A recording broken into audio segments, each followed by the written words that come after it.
नमस्कार शेतकरी मित्रांनो, तुम्ही जर कोथिंबीरची पेरणी करणार असाल तर हा व्हिडिओ शेवटपर्यंत नक्की बघा। यामध्ये आपण कोथिंबीरसाठी तणनाशक कोणते वापरायचे, किती दिवसांनी पाणी द्यायचे, कोथिंबीरसाठी कोणकोणती खते वापरायची, फवारणी कोणती करायची, हे सर्व मुद्दे आपण या व्हिडिओमधून बघणार आहोत।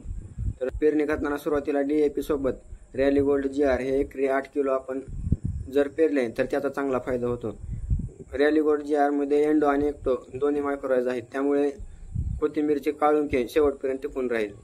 तसेच याच्यानंतर आपल्याला 5 ते 6 दिवसांनी कोथिंबीर हलके पाणी द्यायचे व नंतर तरगा सुपर आणि गोल याची फवारणी करून घ्यायची, जेणेकरून आपल्यानंतर तणांचा व्यवस्थापन चांगल्या प्रकारे होईल। याच्यानंतर आपल्याला कोथिंबीरची पाने पिवळे पडणे, मावा अशा प्रकारचे रोग येतात। तसेच बुरशीजन्य रोग संरक्षण होण्यासाठी आपल्याला फवारणी घ्यायची आहे। यामध्ये फवारणीसाठी आपण रोडोमिल गोल्ड, त्याच्यामध्ये बायोविटा X व प्रोफेक्स सुपर अशी 3 मिळून जर फवारणी घेतली तर आपल्याला चांगला फायदा